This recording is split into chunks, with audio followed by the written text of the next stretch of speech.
大家好，我是猫盾，今天我们来聊另一个远征武将灵驹。灵驹是群雄的辅助型武将，当你看到官方又开始推出群雄的武将时，这就代表群雄又要开始重回舞台了。灵驹的怒攻会对敌方随机3名目标造成2次法术伤害，每次都会为命中的单位施加1层引毒。只要2次攻击都命中，一个怒攻就可以直接叠加2层引毒。灵驹在释放怒攻时，会临时获得100%的异常命中。这种临时添加的属性，好处就是不会被敌方的简易技能影响而被减少数值。引毒是蓄猛毒后最新一代的中毒状态，之后的命魂贾诩也是用引毒的。引毒最高可以叠加20层，但每回合开始会被减少到3层。引毒和陆抗的灼心有点像，它们都无法直接造成伤害，只属于功能型状态。被引毒附身时，每层会降低 2% 异常状态抗性和 1% 的攻击力。叠满20层，异常状态抗性就会被降低 40%， 攻击力就会被降低 20%。持有引毒的目标，每次释放普攻、怒攻或龙魂技后，都有 10% 概率会陷入眩晕，每拥有1层引毒，概率就会增加 1%， 也就是最高会有 30% 概率陷入眩晕。眩晕的效果每回合全队最多触发2次。若普攻、怒攻或龙魂技后都没有触发眩晕，那就会有 50% 的概率会再被叠加1层引毒。这次新形态的中毒进化了很多，只要挂一个上去，它自己就会自动叠加层数了，这根本就是病毒啊！你动的次数越多，引毒层数叠的就越快，被眩晕的概率也会越高。引毒的设计其实很妙，它的初始眩晕概率并不高，所以前期很方便去叠加层数。只有在叠加的层数高了，才有那么一点概率会触发眩晕，这刚好可以准确地命中对面的多动症者。3星被动，当引毒的层数每次累积到5的倍数时，灵驹都会额外对该目标释放1次风脉，全队每回合最多触发10次。风脉会对敌方造成自身生命上限 10% 的真实伤害，目标每拥有1层引毒，真实伤害的倍率就会增加 1%。风脉所造成的真实伤害可以无视 10% 格挡率，然后同样的，目标每拥有1层引毒，就可以多增加 1% 的无视格挡率，最高的倍率都是 30%。当触发风脉后，灵驹还会根据自身的攻击力和本次风脉所造成的伤害，来恢复自身一定的生命值，然后再对敌方施加1层普通的中毒。这个模式简直和陆抗的红莲业火一模一样，然后这也是灵驹唯一能造成的伤害的中毒状态。策划这次是直接把一个套路换个皮就套用到2个武将身上去了。3星被动的第2个能力，灵驹会在战斗开始和每回合开始都对全队施加1层五毒之护。五毒之护是个半锁血的幻象类护盾，可以抵消灵驹最大生命值 20% 伤害。护盾存在期间受到的伤害结果还会降低 20%。若是在 PVE， 每回合还会额外为全队施加1层可持续至战斗结束的五毒之势。五毒之势会使风脉在4的倍数就可以发动，也就是在 PVE 少叠1层引毒就可以触发风脉的意思。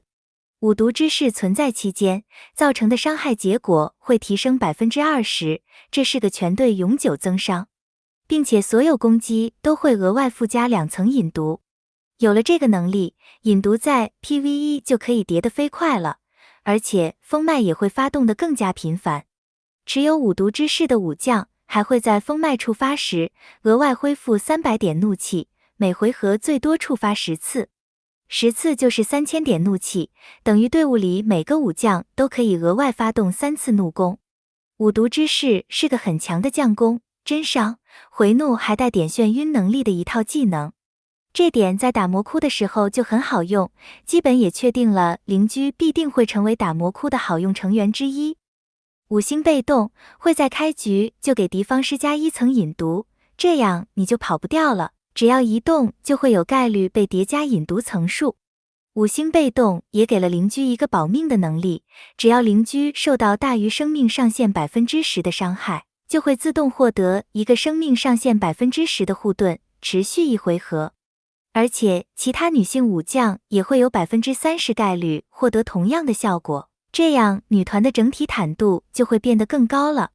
邻居肯定是可以加入女团的，当然也不一定就得是全女的队伍，只是女团的收益最大。异火被动触发封脉时，为邻居回血的能力会扩展变成也可以为其他武将回血，但这个回血量就会比为邻居自身回血的量还稍低一些。异火被动也会使我方女性武将受到的治疗效果、生效几率提升30%，这是用来对抗治疗失效用的。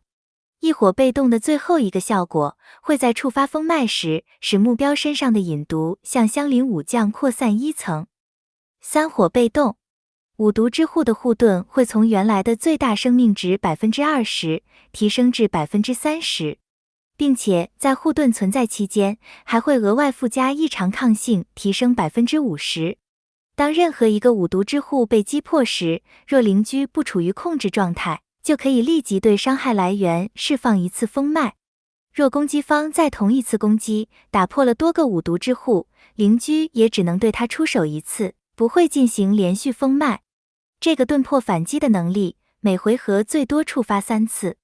3火后，触发封脉额外施加的1层中毒也会变成2层。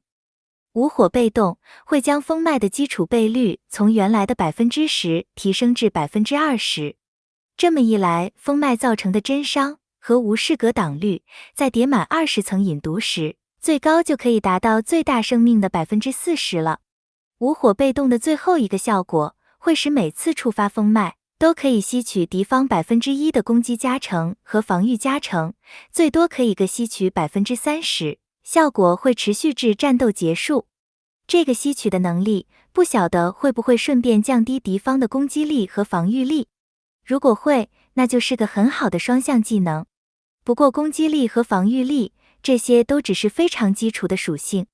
在新区或许还可以起到一些作用，在老区的作用就会比较少了。当然，攻击力降低对于很依赖攻击力的灼烧队还是会有一定的影响力的。最后来说说邻居的抽取建议，邻居是典型的设计来给新区开荒用的武将。新区玩家开荒，推荐优先抽取邻居来过渡。至于老区嘛，邻居在一众命魂武将面前，能力是略显不足的，所以不会有上场机会。他只能作为新区玩家在拉满命魂武将前的替代。老区玩家抽邻居主要是用来打魔窟，邻居前期在魔窟的上场率还是蛮高的，只是后期就比较少用了。不过远征武将毕竟造价便宜，喜欢打魔窟的玩家还是建议自己把邻居拉满。魔窟要借也是借更难获得的命魂武将，不会去借这种基础武将。好了，今天的视频就分享到这里，感谢大家的收看，我们下期再见。